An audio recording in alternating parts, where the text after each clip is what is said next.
నమస్కారం. ఆంధ్రప్రదేశ్లో అధికారంలో ఉన్న వైఎస్ఆర్ కాంగ్రెస్ పార్టీ అన్ని చోట్ల తీవ్రమైన ఎదురుగాలులు ఎదుర్కొంటున్నది. ఈ విషయం చాలా సర్వేలలో ఇప్పటికే స్పష్టమైంది. సర్వేలే కాదు, ప్రజాభిప్రాయాన్ని తీసుకున్నా కానీ అదే విధమైన పరిస్థితి కనపడుతున్నది చాలా సర్వేల్లో.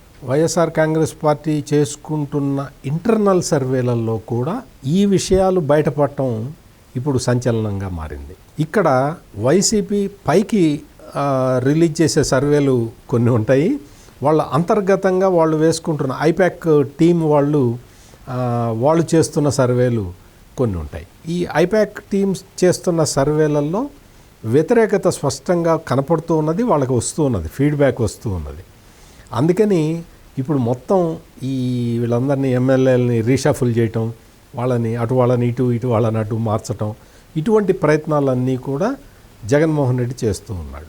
అయితే ఇవి ఎంతవరకు ప్రయోజనం కలిగిస్తాయి అనేది వాళ్ళకి అంచనా లేదు. అందుకనే ఇప్పుడు ఏం చేస్తున్నారు అంటే మళ్ళీ రీసర్వే చేస్తున్నారు. ఇప్పుడు కొత్త అభ్యర్థిని పెడుతున్నారు. కొత్త అభ్యర్థిని పెట్టిన తర్వాత అక్కడ మళ్ళీ ప్రజాభిప్రాయం సేకరించడం, ఈ పనులలో ఐపాక్ టీంలన్నీ కూడా చాలా బిజీగా ఉన్నాయి. అక్కడ మొత్తం ఒక అభ్యర్థి మీద ప్రజాభిప్రాయాన్ని తీసుకొని ఆ అభ్యర్థిని మార్చి ఇంకో అభ్యర్థిని పెట్టి ఆ అభ్యర్థి మీద ప్రజాభిప్రాయం తీసుకుంటున్నారు. ఈ తరహా రాజకీయాల్లో మునిగిపోయి ఉన్న వైసీపీకి మొత్తం రాష్ట్ర వ్యాప్తంగా గడ్డు పరిస్థితే కనపడుతున్నది. రాష్ట్ర వ్యాప్తంగా ఎటువంటి పరిస్థితి ఉన్నదో చోడవరం నియోజకవర్గంలో కూడా అటువంటి పరిస్థితే కనపడుతున్నది. చోడవరం నియోజకవర్గంలో ప్రస్తుతం వైఎస్ఆర్ కాంగ్రెస్ పార్టీకి చెందిన కరణం ధర్మశ్రీ ఎమ్మెల్యేగా ఉన్నారు. ఈయన కాపు సామాజిక వర్గ ప్రతినిధిగా ఆయన ఉన్నాడు. ఏ సామాజిక వర్గానికి చెందిన వాళ్ళైనా ఎమ్మెల్యేగా ఎన్నిక కావచ్చు, అందులో ఎటువంటి సందేహం లేదు. కానీ ఈ కరణం ధర్మశ్రీ ఈయన ఏంటి అంటే పవన్ కళ్యాణ్ని టార్గెట్ చేసుకొని మాట్లాడుతుంటాడు. అంటే ఆయన మాట్లాడుతున్నాడని నేను చెప్పను, కానీ వైసీపీ అధిష్టానం ఆయనకి ఆ విధమైన డైరెక్షన్లు ఇస్తుంది. పవన్ కళ్యాణ్కి వ్యతిరేకంగా మాట్లాడాలి, ఇటువంటి కార్యక్రమాలు ఈయనకి అప్పగించటం వల్ల మొత్తం అక్కడున్న కాపులందరూ కూడా, మొత్తం ఈ చోడవరం నియోజకవర్గంలో కాపు సామాజిక వర్గం ఎక్కువగా ఉంది. ఈ ఎక్కువగా ఉన్న కాపు సామాజిక వర్గానికి ప్రతినిధిగా ఉన్న కరణం ధర్మశ్రీ ఏం చేయాలి? కనీసం కాపు లీడర్లని తిట్టకుండా అన్నా ఉండాలి. కానీ అధిష్టానం చెప్పిన మాట విని ఈ కరణం ధర్మశ్రీ ఏం చేస్తున్నాడంటే కాపు నాయకుల్ని తిడుతున్నాడు. ఇట్లా కాపు నాయకులతోటి తిట్టించటం వైసీపీ ఫార్ములా.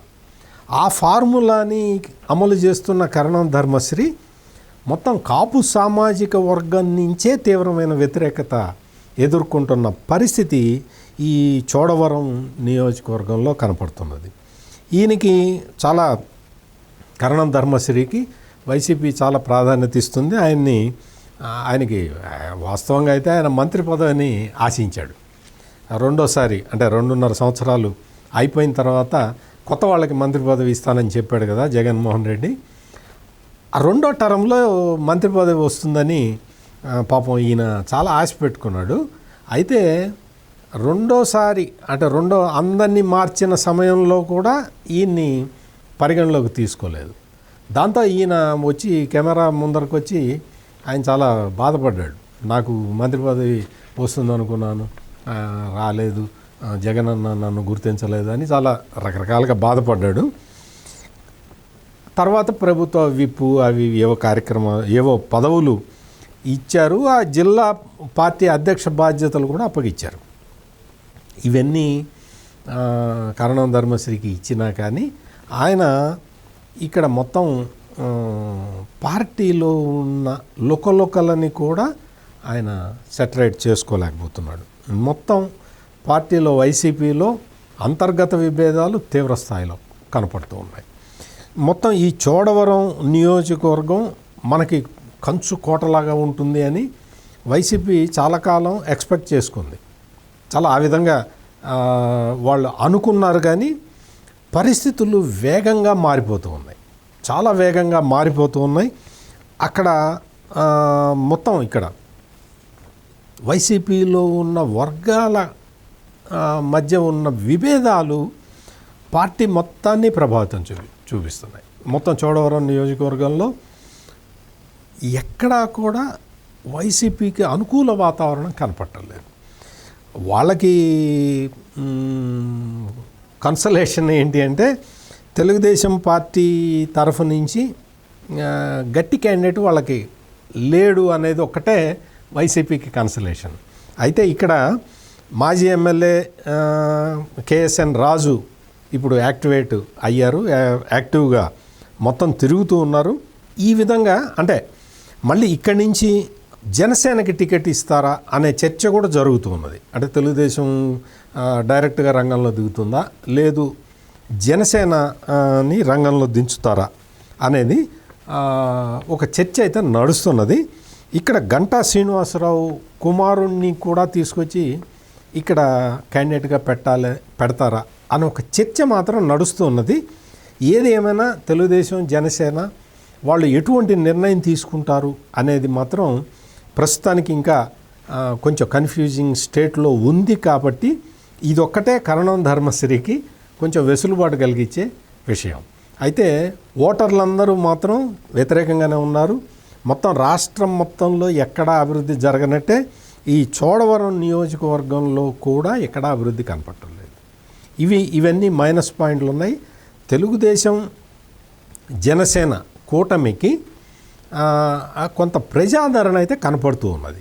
అంటే క్యాండిడేట్ ఎవరు అనేది ఇంకా నిర్ణయం కాలేదు, ఏ పార్టీ పోటీ చేస్తుందో అనేది నిర్ణయం కాకపోయినా కానీ ఇక్కడ మాత్రం సానుకూల వాతావరణం కనపడుతుంది. యాంటీ ఇన్కంబెన్సీ ఫ్యాక్టరు ఈ చోడవరం నియోజకవర్గంలో చాలా ఎక్కువ కనపడుతున్నది. ఈ యాంటీ ఇన్కంబెన్సీ ఫ్యాక్టర్ ఎక్కువ ఉన్న నియోజకవర్గాల్లో ప్రత్యర్థి ఎవరు అనేది కూడా చూడరు. అదొకటి మనం గత చరిత్ర మొత్తం చూసుకుంటే మనకు అర్థమయ్యే విషయం. ఈ యాంటీ ఇన్కంబెన్సీ ఫ్యాక్టర్ ఎక్కువగా ఉన్న చోట ప్రత్యర్థి ఎవరు అనేది ఆలోచించడు. ఈ కరణం ధర్మశ్రీ ఓడిపోవాలి అన్న ఉద్దేశంతోనే ఓటు వేయటానికి అవకాశాలు ఎక్కువ కనపడతాయి. అందువల్ల ఇక్కడ ఏదో తెలుగుదేశం జనసేన మధ్య సఖ్యత లేదు, రాదు, క్యాండిడేట్ ఎవరో కూడా చెప్పలేరు అన్న ఈ పరిస్థితిని అడ్వాంటేజ్గా మార్చుకుందాము అని చెప్పి కరణం ధర్మశ్రీ చాలా రకరకాల ప్రయత్నాలు చేస్తున్నాడు. కానీ అక్కడ పరిస్థితి అట్లా లేదు. ఎవరు పోటీ చేసినా కానీ కరణం ధర్మశ్రీ మీద కరణం ధర్మశ్రీకి ఆల్టర్నేటివ్గా ఒక కొత్త రిప్రజెంటేటివ్ని ఎన్నుకోవాలి అన్న ఉద్దేశంలోనే నియోజకవర్గంలో ఉన్న అందరూ దాదాపుగా మెజారిటీ ఓటర్లు ఒక నిర్ణయానికి వచ్చారు అనేది మన అంచనాకే అందుతున్న విషయం. ఇక్కడ కాపులు, కొప్పుల వెలములు, యాదవులు ఉన్నారు. అందరూ కూడా కాపు అభ్యర్థినే నిలబెడతాయి అన్ని పార్టీలు కూడా. కాకపోతే కొప్పుల వెలమ, యాదవులు కూడా ఒక డిసైడింగ్ ఫ్యాక్టర్గా ఉంటారు. సాధారణంగా ఈ కులాలన్నింటిలో కూడా తెలుగుదేశానికి కొంత సానుభూతి ఉంటుంది. కాబట్టి మెజారిటీ ఓట్లు తెలుగుదేశం పార్టీ వైపు మొగ్గు చూపితే ఇక్కడ తెలుగుదేశం పార్టీకి అనుకూల వాతావరణం ఏర్పడుతుంది. ఇక్కడ వైసీపీ, టీడీపీకి మధ్యలో మాత్రం మనం కీన్ కాంటెస్ట్లోనే దీన్ని వేసుకోవాలి. కరణం ధర్మశ్రీ అనుకున్నంత ఈజీగా అయితే ఇక్కడ ఉండదు. కరణం ధర్మశ్రీ ఆయన వేసుకుంటున్న క్యాలిక్యులేషన్లు ఇవన్నీ కూడా రాంగ్ అవ్వటానికి అవకాశం ఉన్నది. కానీ మనమైతే మాత్రం చోడవరం కాన్స్టిట్యున్సీని ఒక కీ కాన్స్టిట్యున్సీగా భావించి మనం ఈ విషయాలన్నీ చెప్తున్నాం. కాబట్టి ఒక కీన్ కాంటెస్ట్ ఉంటుంది అనేది మాత్రం మనం చెప్పవచ్చు. మరొక నియోజకవర్గం గురించి సమగ్రంగా విశ్లేషిస్తూ మీ ముందరికి వస్తాను. నమస్కారం.